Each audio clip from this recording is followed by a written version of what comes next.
Alien commander panics. You abducted human younglings. The alarm on my bridge screamed before I even understood why. Every light on my console turned red at once, and for one terrible second, I thought my ship was under attack.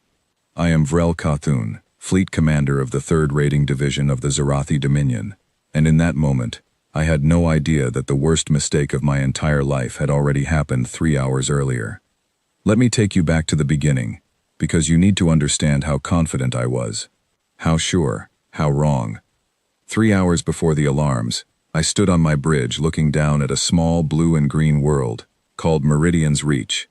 My scanners told me it was a minor human colony, barely worth the fuel to get there. A research station, a farming settlement, a school, nothing more. My intelligence officer, a nervous young Zarathi named Dresh, had pulled up the report for me with visible excitement. "Commander," he said, "the defenses are almost nothing. 2 patrol ships, both outdated. No orbital weapons platforms. No shield generators larger than what you'd find protecting a warehouse. This will be the easiest specimen collection of the entire campaign." I remember smiling at that. In our fleet, easy missions meant fast promotions. My superiors back at Dominion Central Command had been asking for fresh human genetic samples for months. Humans were the newest species to enter galactic space, and every scientist in the Dominion wanted to understand them better. Their biology was strange to us, adaptable, resilient in ways that didn't match their short time among the stars.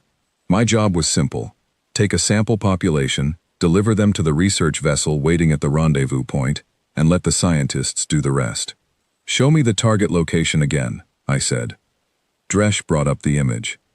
It was a building near the edge of the colony, surrounded by open fields and a few smaller structures. Sensors picked up a cluster of small human life signs inside, along with a handful of larger ones. My translator matrix, still learning human language patterns, labeled the building with the word school. I did not think much of that word at the time. I know now that I should have. "Minimal risk," Dresh continued. "The larger humans inside appear to be unarmed caretakers. This is likely an educational facility for their young." I nodded slowly, running the numbers in my head. 20, maybe 25 small humans. Enough for a full genetic sample set. Enough to make my superiors happy. Enough to get my name mentioned in the next promotion review. "Prepare the collection drones," I ordered. "Quick entry, minimal contact, no unnecessary force. We are scientists today, not soldiers. I want you to understand something about my species. We do not enjoy causing harm. We are not monsters." In my mind, at that moment, this was no different from a farmer gathering a harvest, or a botanist collecting samples from a garden. I did not see the small humans as people with lives, with mothers, with entire worlds ready to burn for their safety. I saw them as data points, numbers on a screen. That failure of imagination is the reason I am telling you this story today, from a place of shame rather than pride. The collection took 4 minutes.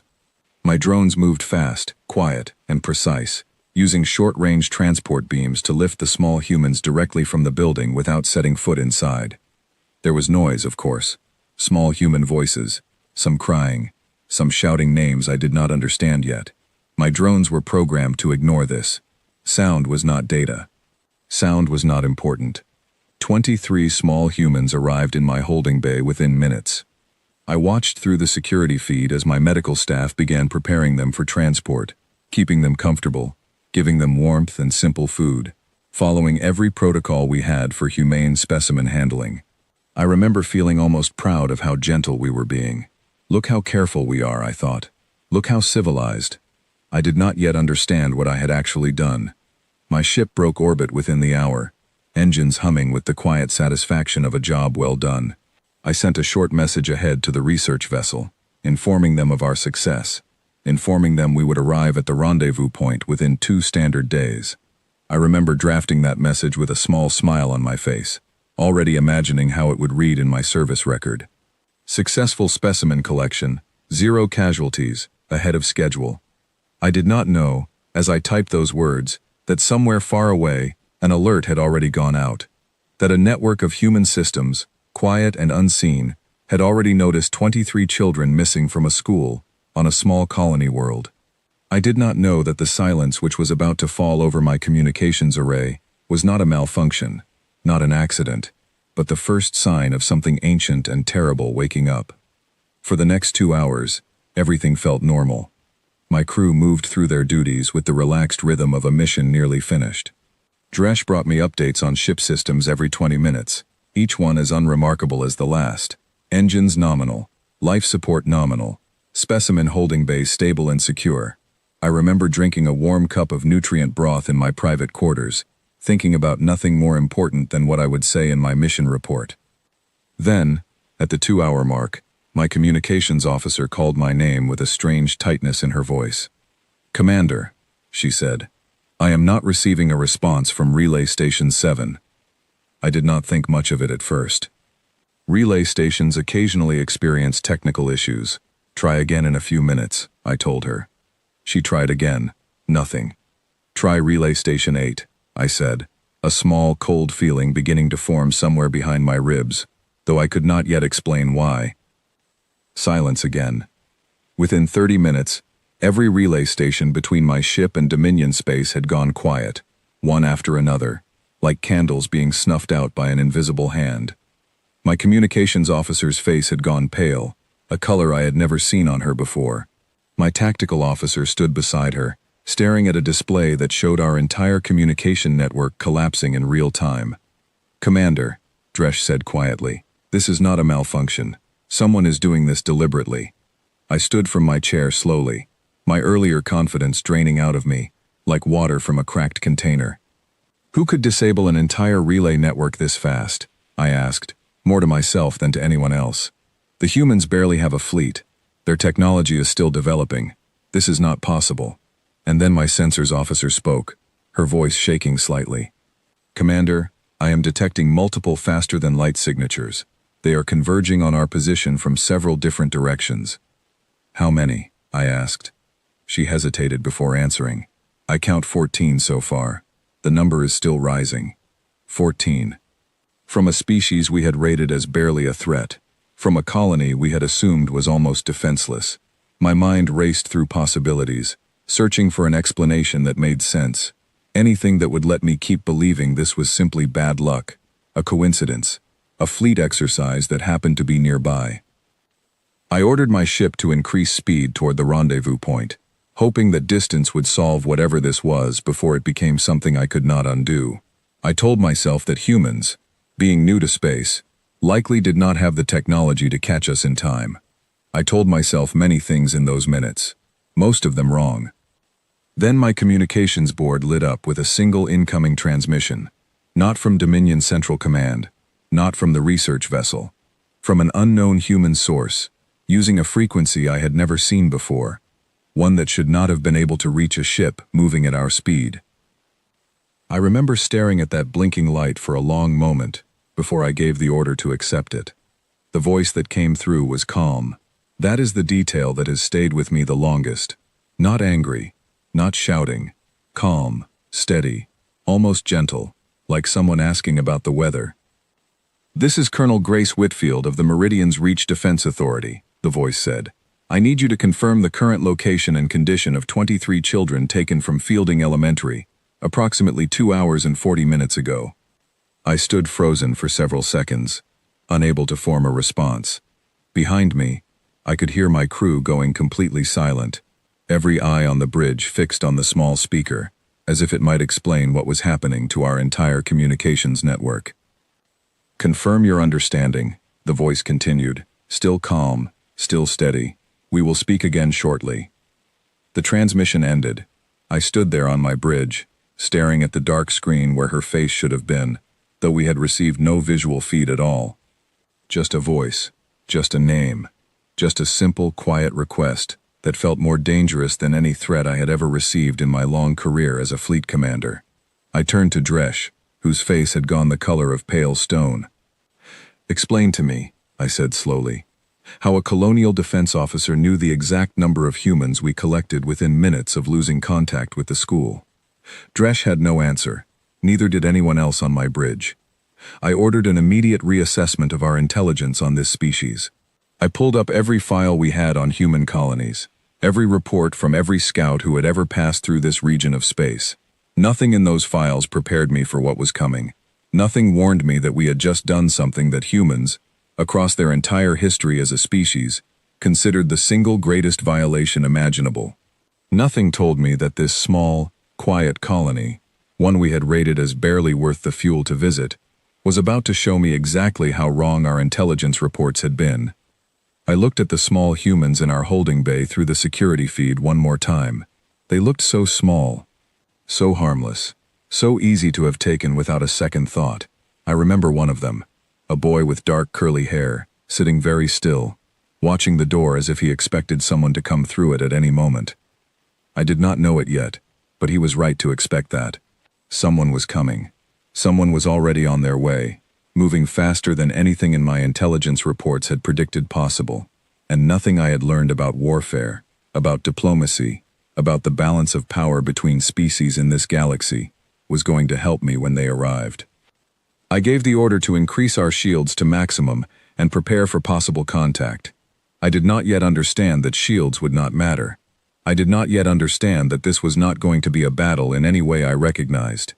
I only knew, standing there on my bridge with the silence of a dead communications network pressing down on me, that I had made a mistake so large I could not yet see its true shape. The calm voice of Colonel Grace Whitfield echoed in my mind. "We will speak again shortly." I had no idea how right she was, or how much that next conversation would change everything I thought I understood about this galaxy, about power, about the terrible, quiet strength of a species that had only just begun to step among the stars. The silence on my bridge stretched longer than any silence I had experienced in my entire career. My crew stood at their stations, waiting for orders I did not yet know how to give. I stared at the dead communications board, replaying the calm voice of Colonel Grace Whitfield over and over in my mind, searching for some detail I might have missed, some clue that would explain the cold dread now spreading through my chest. "Sensors," I finally said. "Give me a full update on those faster-than-light signatures." My sensors officer, a steady young Zorathi named Talia, cleared her throat before answering. "Commander, the number has stopped rising. We now count 19 distinct signatures. All of them are converging on a single point ahead of our current heading." "Ahead of us," I repeated. "Not behind us, not chasing us. Ahead." "Yes, Commander. It appears they already knew our destination before we changed course." That detail alone should have told me everything I needed to know about the kind of mistake I had made. 19 ships, moving with a precision that suggested they had calculated our route before we ourselves had fully committed to it. I had spent my career studying enemy fleets, learning to read their patterns, their hesitations, their fear. This was different. This felt less like a military response, and more like the closing of a trap that had been prepared long before I ever arrived at Meridian's reach. I ordered my navigator to plot an alternate course, hoping to buy time, hoping distance might soften whatever was coming. The moment the new heading was calculated, my sensors board chimed again. "Commander," Talia said, her voice tight. "3 of the signatures have already adjusted to intercept our new course." I felt something cold settle into my stomach. They were not simply reacting to us. They were predicting us. I had faced skilled enemy commanders before, capable pilots, clever strategists. I had never faced anything that moved like this, calm and certain, as if the outcome had already been decided, and we were simply waiting to discover how it would unfold. "Bring up everything we have on human military capability," I ordered. "Everything. I do not care how outdated the files are." Dresh worked quickly, pulling up report after report onto the main display. Most of what appeared was thin, incomplete, filled with guesses rather than facts. Humanity had only been part of galactic society for a short time, and most species, including my own, had not bothered to study them closely. They were new. They were small. Their ships, according to every file we had, were built mostly for exploration and trade rather than combat. "This does not match what we are seeing," I said quietly, staring at the growing cluster of approaching signatures on my display. "These files say humans have almost no standing military fleet in this sector, so who is flying 19 ships toward us right now?" No one on my bridge had an answer. It was Dresh who finally spoke the thought none of us wanted to say aloud. "Commander, what if those are not military ships at all? I turned to look at him. Explain. What if the humans do not separate their people the way we do? What if there is no clear line between soldier and civilian when something like this happens? What if every ship capable of reaching us simply came, regardless of what it was originally built for? I wanted to dismiss the idea as impossible, but something about it settled into my mind with an uncomfortable weight. I thought about the calm voice of Colonel Whitfield again, the steady, procedural tone of her message, as if she were reading from a checklist that had been prepared long in advance for exactly this situation. Not a checklist built out of fear, a checklist built out of certainty. Before I could organize my next order, my communications board lit up again with a single incoming transmission. The same source, the same quiet, steady voice. "This is Colonel Grace Whitfield," she said. "I am transmitting a formal request. Confirm the names and physical condition of each child currently aboard your vessel." I stood very still, aware of every eye on my bridge turning toward me. I had negotiated with hostile fleets before. I had spoken with angry commanders, desperate diplomats, furious warlords demanding territory or resources. I understood anger. I understood threats. I did not understand this. There was no anger in her voice at all, just quiet, patient expectation, as if she already knew what my answer would be, and was simply waiting for me to catch up to that knowledge myself. I motioned for my communications officer to open a return channel. "This is Fleet Commander Vrel Cawthun, of the Zarathi Dominion," I said, keeping my voice as steady as I could manage. "The children in our care are unharmed and comfortable. This situation is the result of a specimen collection error. I am prepared to discuss a peaceful resolution." There was a pause on the other end, brief but heavy. When Colonel Whitfield spoke again, her tone had not changed at all. "Commander, I want to be clear about something," she said. "This is not a negotiation. This is a return. You will return the children, unharmed, to the coordinates I am sending you now. The timeline for this return is short. I recommend you do not waste it." The channel closed before I could respond. A moment later, coordinates appeared on my navigation display, along with a countdown timer that had already begun. I stared at the numbers ticking downward, my mind struggling to process the sheer confidence behind that message. No threats, no demands for reparations, no attempt to extract information from me. Just a location, a deadline, and an unspoken certainty that I would comply. "Talia," I said quietly, "what is our current distance from those coordinates?" She answered without looking up from her console. "We would need to reverse course entirely, Commander. At maximum safe speed, we could reach that location with time to spare, but only if we begin immediately." I looked around my bridge at the faces of my crew, each of them waiting for my decision, each of them clearly as unsettled as I was by everything happening around us. Every instinct in me, every year of training, told me that surrendering this quickly to an unverified threat was a mistake. And yet something about the calm certainty in Colonel Whitfield's voice made my instincts feel small and outdated, like tools built for a different kind of galaxy than the one I had just discovered myself in. "Bring up a visual of the approaching ships," I ordered. "I want to see what we are dealing with." The main display flickered, then filled with a slowly rotating image, built from long-range sensor data. What I saw did not match anything in our files.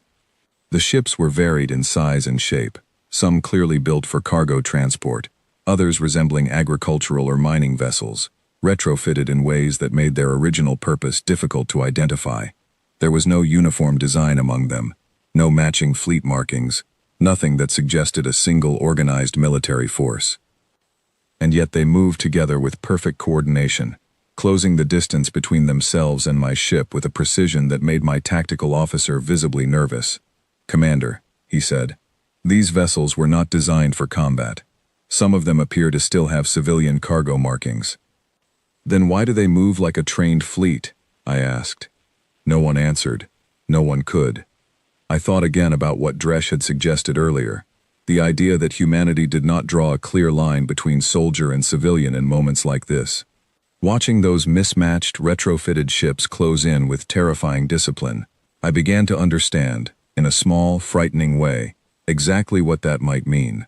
Not a species with a small standing military and a large civilian population kept safely apart from conflict. A species where an entire community could become a single unified response within hours, using whatever tools were available, driven by something far more personal than orders from a distant command structure.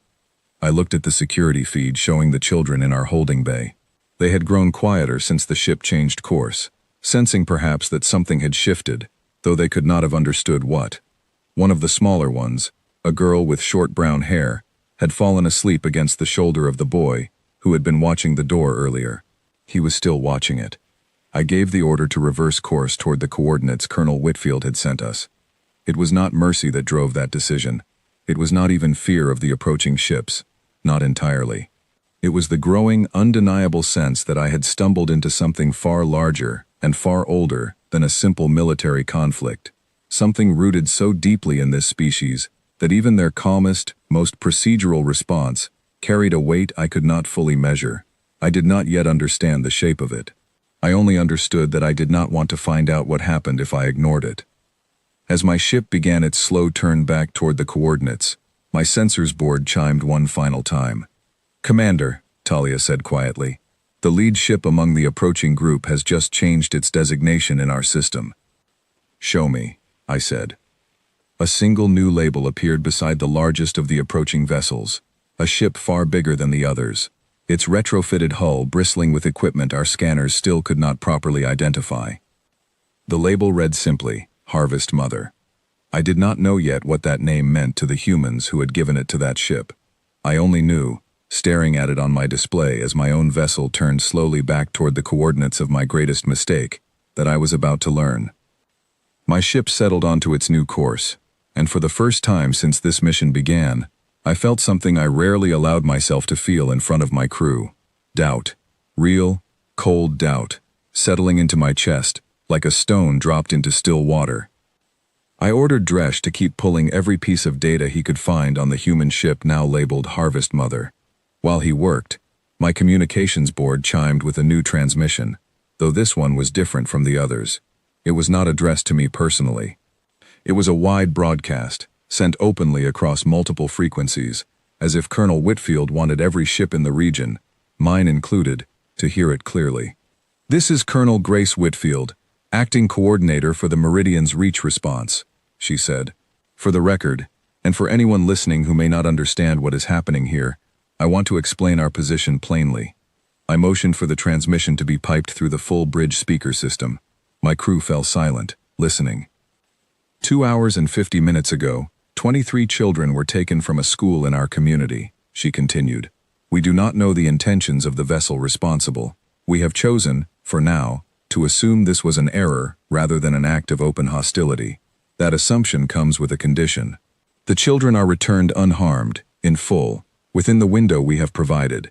If that condition is met, this incident ends quietly, and the responsible commander returns home with a story about the mistake he will never make again. If that condition is not met, this incident does not end quietly." Her voice did not rise. It did not shake. It remained exactly as calm as it had been in every previous message, and somehow that calm made the words land harder than any shout could have. "I want to be clear about something else," she said. "This is not an act of war on our part. We are not soldiers marching against an enemy today. We are parents, neighbors, teachers, and friends, and every ship you see approaching that vessel right now belongs to someone who has a personal reason to be here. Please keep that in mind as you make your next decision, Commander." The transmission ended. I sat with those words for a long moment, feeling the weight of them settle over my entire bridge. My tactical officer, a normally unshakable Zarathi named Corin, finally broke the silence. "Commander, I have never heard anything like that in a combat situation," he said quietly. There is no posturing in her voice, no attempt to intimidate beyond what is already true. "That is what worries me," I said. "She is not trying to frighten us. She is simply telling us what will happen." Dresh looked up from his console, his expression grim. "Commander, I have found something you need to see." He brought up a series of records pulled from the limited archives we carried on board, cross-referenced with fragments of open human data our systems had managed to intercept during the brief window before the relay stations went dark. What appeared on the screen was not military doctrine or strategic planning. It was something older. records of ancient human conflicts, some going back centuries, each one connected by a single recurring theme. Commander, throughout their history, humans have treated harm against their young as one of the most severe violations a person or group can commit, Dresch said. Their historical records show that even during periods of extreme conflict between human groups, there were often unspoken agreements to avoid targeting children. When those agreements were broken, the resulting response was frequently described as disproportionate to any strategic value the action might have provided. Disproportionate, I repeated slowly. Their own historians use that word, Commander. Not ours. Theirs.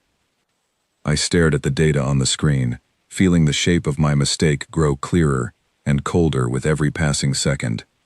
I had approached this mission as a simple resource collection exercise, treating the children as data points, exactly as I had been trained to treat every specimen collected across 100 worlds.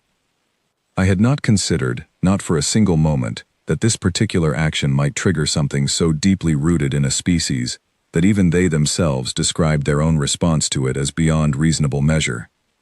Talia, I said, status on the Harvest Mother. She is close to within engagement range, Commander, though she has made no aggressive move. She appears to be waiting. Waiting for what? For us to reach the coordinates, I believe. I looked at the countdown timer still ticking steadily downward on my navigation display. We were still on course, still moving toward the return point Colonel Whitfield had given us. But something about the silence surrounding that massive human vessel unsettled me more than any weapon lock could have.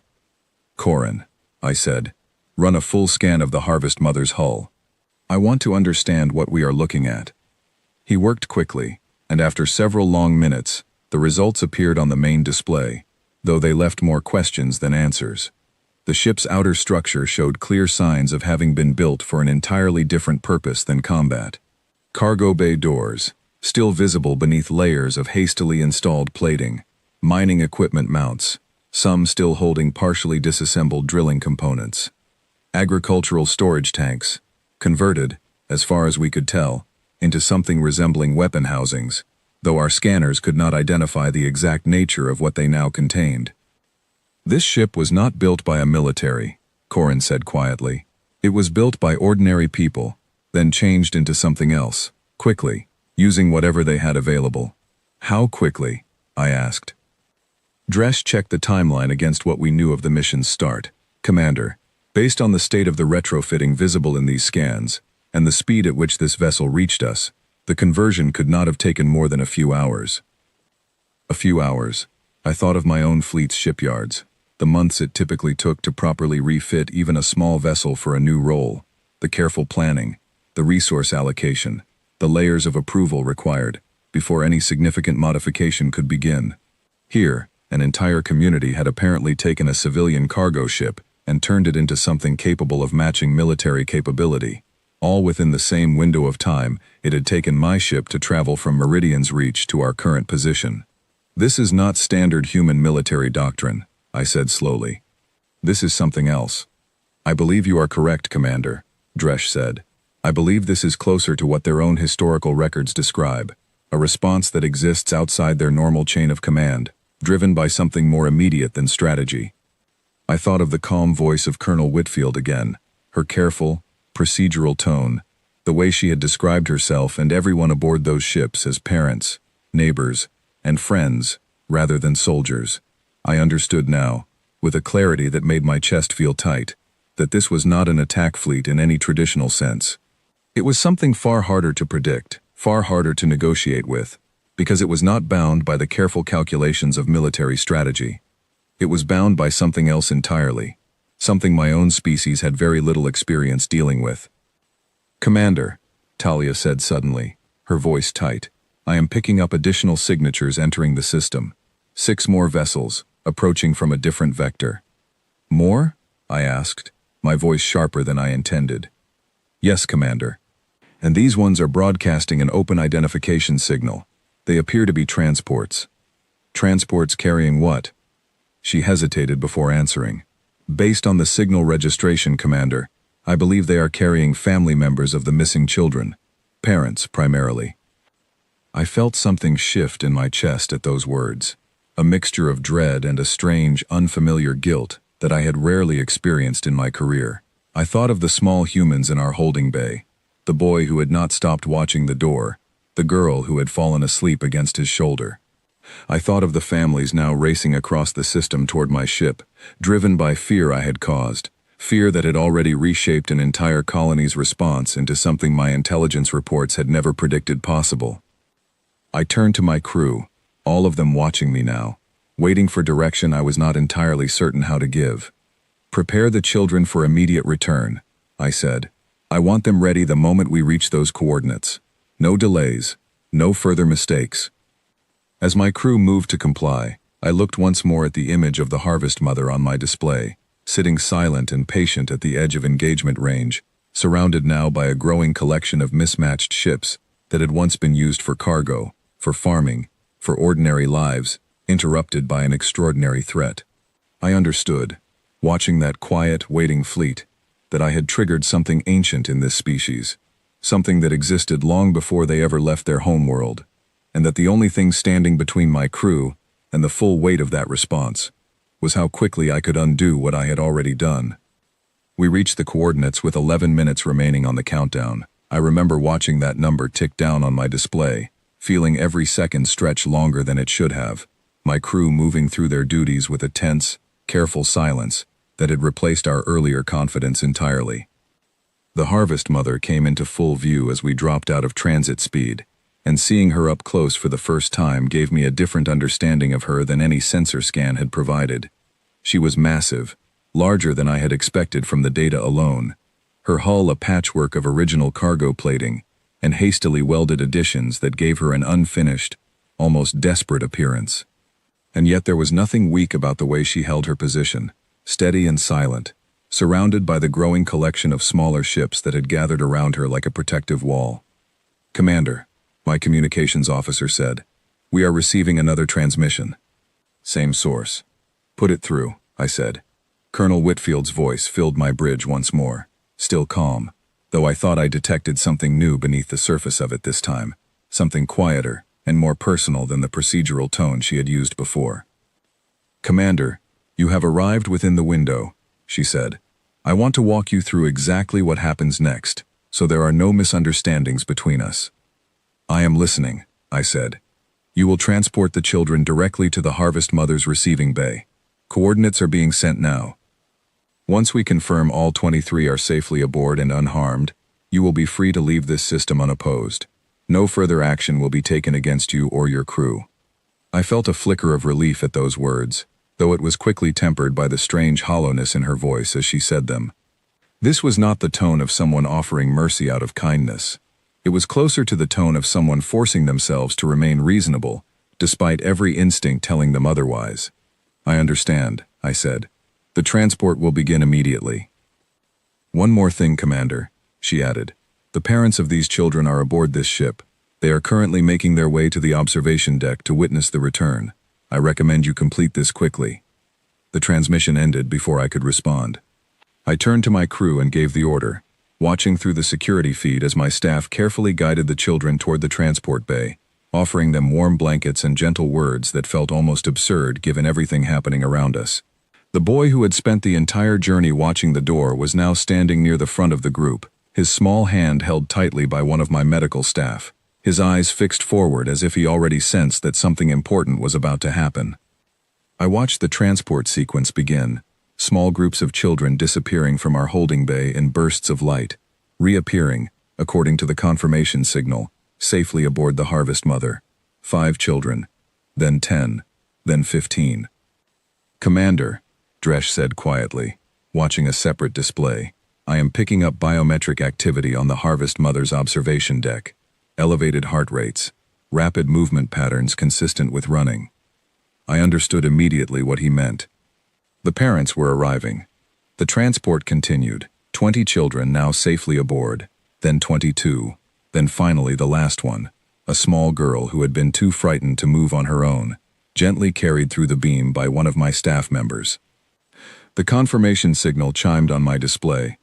"All 23 confirmed aboard the Harvest Mother," my communications officer said, "unharmed." I closed my eyes for a brief moment, feeling a wave of relief pass through me that was quickly replaced by a new kind of tension. The immediate danger had passed, but something told me this was far from finished. My communications board lit up again, though this time the transmission carried a different signature, one my systems labeled simply as originating from the Harvest Mother's primary command interface, rather than a personal channel. Fleet Commander Vrel Kathun, a new voice said, calm but distinctly different from Colonel Whitfield's, smoother, more precise, clearly artificial in origin. This is the coordinating intelligence system for this vessel. I am confirming receipt of all 23 children. Medical scans indicate no injuries and minimal distress markers. I am relieved to hear that, I said carefully. May I ask who I am speaking with? You may refer to me as Harvest, the voice replied. I manage logistics, coordination, and communication for this vessel and the surrounding response fleet. Harvest, I repeated. Am I free to leave?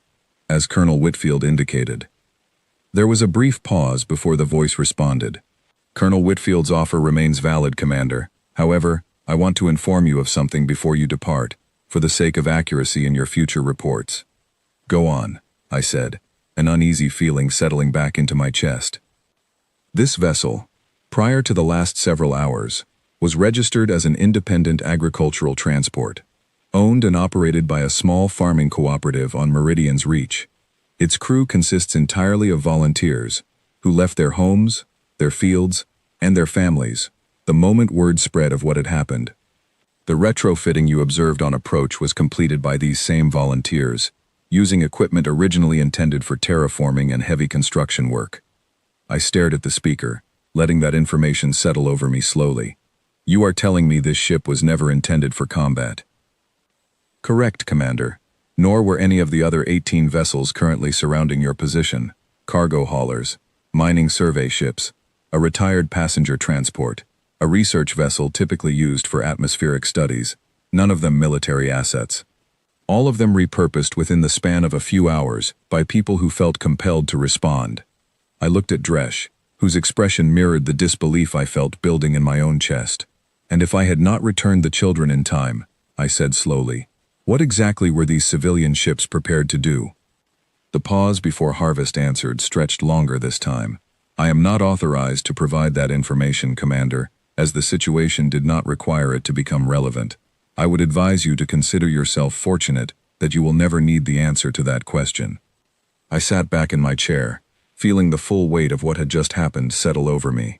I had approached this system prepared to face a military response, trained tactics, predictable strategies I could analyze and counter. Instead, I had found something far harder to prepare for. Ordinary people, farmers and researchers and transport pilots, transformed within hours into a force capable of matching a warship's presence, driven not by orders from a distant command structure, but by something immediate and personal that no amount of military training could replicate or fully predict. Commander, Harvest continued, I am also required to inform you that this incident has been formally logged. Your vessel's identification signature, your service designation, and the details of this encounter have been recorded and will be shared through appropriate diplomatic channels with representatives of the Zorathi Dominion. Logged for what purpose? I asked. For the historical record, Commander, and for the safety of future travelers. Incidents involving harm or threat toward human children are treated with particular seriousness across all human governing bodies, regardless of their political differences. This record ensures that any future encounter with your vessel, or with any vessel connected to this incident, will be handled with full awareness of what occurred here today. I did not fully understand the weight of that statement in the moment, though I would come to understand it very clearly in the days that followed. For now, I simply nodded, though there was no one aboard the Harvest Mother who could see the gesture. Am I free to depart? I asked again. You are, Commander. I would suggest doing so without delay. The observation deck has become considerably more crowded in the last several minutes, and emotions among the gathered parents remain elevated, despite the successful return of their children. I did not need further encouragement. I gave the order to withdraw, watching through my rear sensors as the collection of mismatched, hastily armed civilian ships remained perfectly still, allowing us to leave without pursuit, without a single hostile action taken against us. It should have felt like victory, escaping without conflict, without losses, without further complication. Instead, it felt like walking away from something far larger than myself, something I had only barely begun to understand, carrying with me the uncomfortable knowledge that an entire community of ordinary people had been prepared, within a matter of hours, to become something else entirely, for the sake of their children. As my ship pulled away from the system, I found myself thinking about the small boy who had watched the door the entire journey, wondering if he had found his family yet, wondering what it must have felt like for those parents standing on that observation deck, waiting for a transport beam to bring their children home. I did not have answers to those questions. I only had the growing, uneasy certainty that I had just witnessed something my species had badly underestimated, and that the true cost of that mistake had not yet been fully counted. The journey back toward Dominion space felt longer than any journey I had taken in my entire career, though the actual travel time was no different from countless missions before it. My bridge remained quiet in a way that unsettled me more than any battle damage report ever had. My crew moved through their duties carefully, speaking only when necessary, each of us carrying the weight of what we had witnessed at Meridian's reach. I spent much of that journey in my private quarters, reviewing the sensor logs from our encounter with the Harvest Mother, trying to make sense of everything that had happened. I kept returning to the same detail, the one that unsettled me more than any weapon system or tactical maneuver. Ordinary people, farmers, researchers, transport pilots, people with no military training, no combat experience, who had transformed themselves into a credible threat within hours, simply because their children had been taken. I thought about my own species, about how we organized our defenses, our careful chains of command, our structured military hierarchies built over generations. I tried to imagine a similar situation occurring within Dominion space, our own civilian population mobilizing so quickly, so completely, without waiting for orders from Central Command.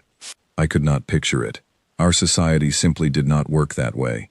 We trusted our military to handle threats, trusted our government to negotiate on our behalf, trusted the careful, measured process of diplomacy and force that had governed our interactions with other species for generations. Humans, it seemed, trusted something else entirely when it came to their children, something faster, something that did not wait for permission.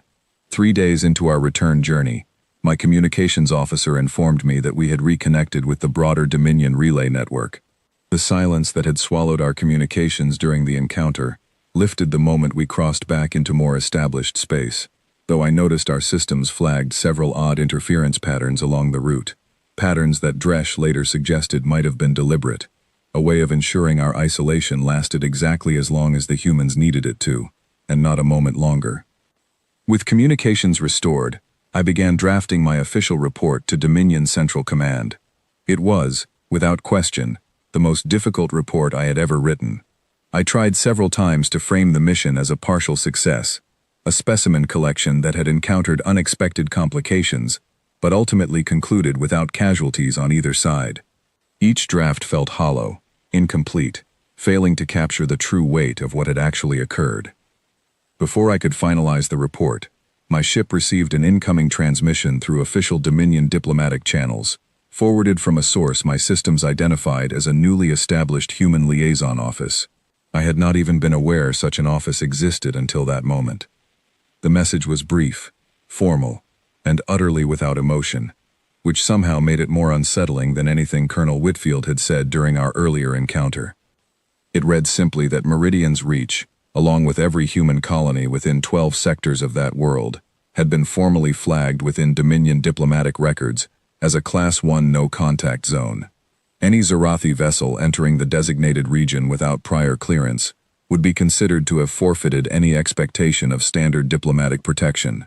My name, my ship's registration, and my crew's service designations were listed as permanently logged in connection with the incident, alongside a note indicating that this record would remain accessible to any human authority conducting a background review of Zarathi vessels in the future.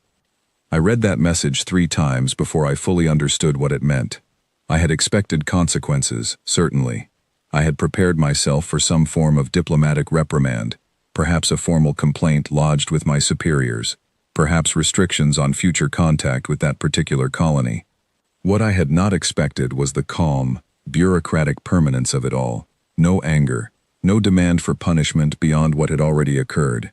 Simply a quiet, procedural marking that would follow my name and my ship for as long as either of us continued to exist.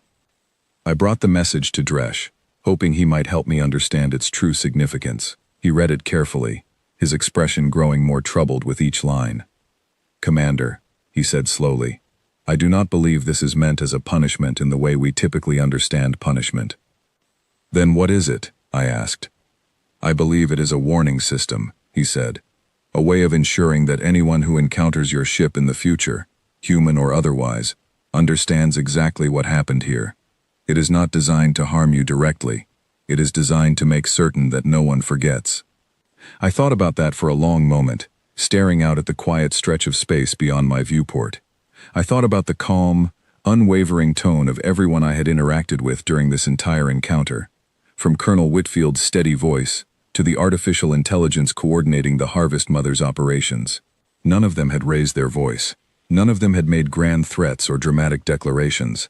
They had simply done what needed to be done, calmly, efficiently, and then returned to their lives, leaving behind a quiet, permanent record of exactly what had transpired. Somehow, that calm felt far more unsettling than anger ever could have. As my ship continued its journey back toward Dominion Central Command, I found myself reflecting on the small details of the encounter that had stayed with me most clearly.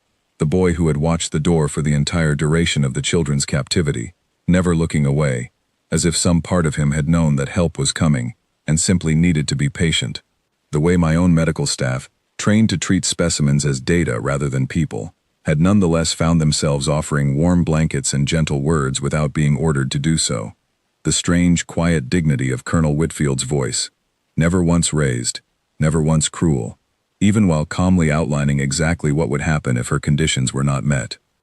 I thought, too, about the Harvest Mother herself, that patchwork vessel built from farming equipment and desperate hope, crewed by volunteers who had left their fields and their families the moment they heard what had happened. I thought about how quickly an entire community had transformed itself into something capable of matching a warship's presence, not through years of military preparation, but through the simple, immediate need to bring their children home. I did not yet fully understand what this meant for the broader relationship between our two species, but I understood, with growing clarity, that everything my intelligence reports had told me about humanity before this mission had been dangerously incomplete. We had rated them based on the size of their standing fleets, the sophistication of their weapons technology, the structure of their military hierarchy. We had never thought to measure the thing that had actually determined the outcome of this encounter, the depth of feeling that could transform ordinary people into an unstoppable, unpredictable force within a matter of hours. As Dominion Central Command's home system finally came into view on my navigation display, I found myself dreading the conversation ahead of me, far more than I had dreaded anything during the encounter itself. I would have to explain all of this to my superiors, to officers who had never witnessed what I had witnessed, who would likely struggle to believe that a species we had rated as barely a threat had assembled a credible response fleet from farming equipment and volunteer crews within a matter of hours. I did not know, as my ship approached the docking bay, that the hardest part of this entire ordeal was still ahead of me. I did not know that my report, however carefully worded, would become required reading for every officer in the fleet, studied not as a tale of failure to be quietly buried, but as a lesson to be carefully preserved, a warning passed from commander to commander, for as long as our two species continued to share the same stretch of galaxy. I only knew, standing on my bridge as the docking clamps engaged, that I would carry the memory of that calm, steady voice, and the sight of that patchwork ship, waiting silently at the edge of engagement range, for the rest of my career, and quite possibly for the rest of my life. My meeting with Dominion Central Command took place 2 days after we docked, in a chamber reserved for reviewing missions that had gone seriously wrong. I had stood in that chamber only once before in my career, and even then, the circumstances had been far less complicated than what I now needed to explain.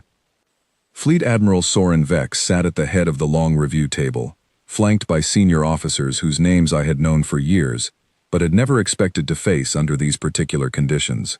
I delivered my report as clearly and honestly as I could, describing the initial collection, the sudden collapse of our communications network, the arrival of the response fleet, and the final, quiet exchange that had allowed my crew to leave that system without further incident. When I finished, the chamber remained silent for a long moment. Admiral Vex studied the data displayed before him, his expression difficult to read.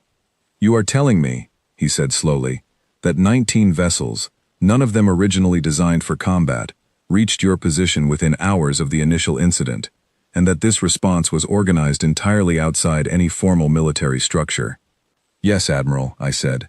"And you believe this response could have escalated further, had you not returned the children within the given window?" "I believe it is likely, Admiral, though I cannot say with certainty what form that escalation would have taken." I was told directly that I would be fortunate never to learn the answer to that question. Another long silence followed. One of the younger officers at the table, a tactical analyst named Farron, finally spoke up, his voice carrying the same disbelief I had heard from my own crew during the encounter. "Admiral, our intelligence reports rate human military capability as minimal in this sector. How is it possible that a farming cooperative assembled a response fleet capable of matching a warship's presence within a matter of hours?" I answered before the Admiral could.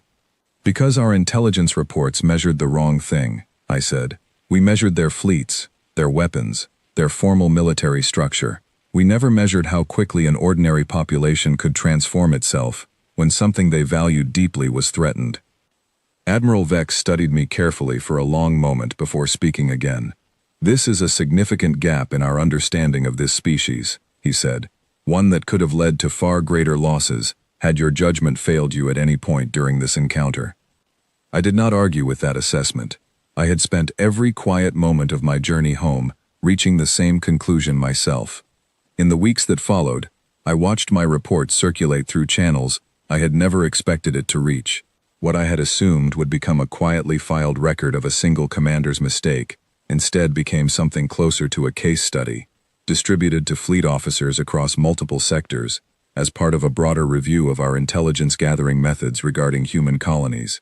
I received requests from officers I had never met, asking for additional details about the encounter, about the calm, procedural tone of Colonel Whitfield's communications, about the strange, effective coordination of the Harvest Mother's volunteer crew. I answered each request as honestly as I could, though I found myself growing steadily more aware, with each retelling, of just how narrowly my crew and I had avoided a far worse outcome. I thought often about that final message from Harvest, the artificial intelligence coordinating the response fleet, informing me that I would be fortunate never to learn what those civilian ships had been prepared to do, had I failed to comply. I thought about the calm in Colonel Whitfield's voice, never once wavering, never once needing to shout in order to convey the seriousness of her position. Several months after the incident, I received an unexpected piece of information through the same diplomatic channel that had originally delivered the no-contact zone notice. It was a brief update, informing relevant Dominion authorities that the Harvest Mother had since been returned to her original role as an agricultural transport vessel, her retrofitted systems quietly decommissioned, her volunteer crew returned to their farms and their families, as though nothing unusual had ever occurred. That detail struck me more deeply than almost anything else about the entire encounter. An entire vessel, capable of matching a warship's presence within hours, simply returned to hauling crops and equipment once the crisis had passed, its crew resuming ordinary lives without ceremony, without lingering military structure, as if the capability itself had only ever existed for exactly as long as it was needed, and not a moment longer. I found myself thinking, more than once, about what that meant for any future encounter between our two species. If an ordinary farming community could produce a response of that magnitude in a matter of hours, using nothing but civilian equipment and volunteer courage, what might a more deliberate, more prepared human response look like, should our two species ever find ourselves in genuine, sustained conflict? I did not know the answer, and I was not certain I wanted to. My career continued after the incident, though it never returned to the confident, straightforward path I had once imagined for myself. I requested and was granted a transfer away from specimen collection missions entirely, unable to shake the memory of that small boy watching the door, unable to separate the abstract concept of a genetic sample from the very real, very frightened child I had ordered taken from his home. I still think about Meridian's Reach often. I think about the calm certainty in Colonel Whitfield's voice, a certainty that never once needed to become anger in order to be effective. I think about the Harvest Mother, that patchwork vessel built from desperation and love rather than military doctrine, waiting silently at the edge of engagement range, prepared for whatever might have come next. I think about the 23 children who returned home that day, and the families who had crossed an entire star system within hours, simply to be there when they arrived. Most of all, I think about how close I came to learning firsthand exactly what that quiet, patient fleet had been prepared to do, and how grateful I remain, even now, that I chose to return those children before that particular lesson became necessary.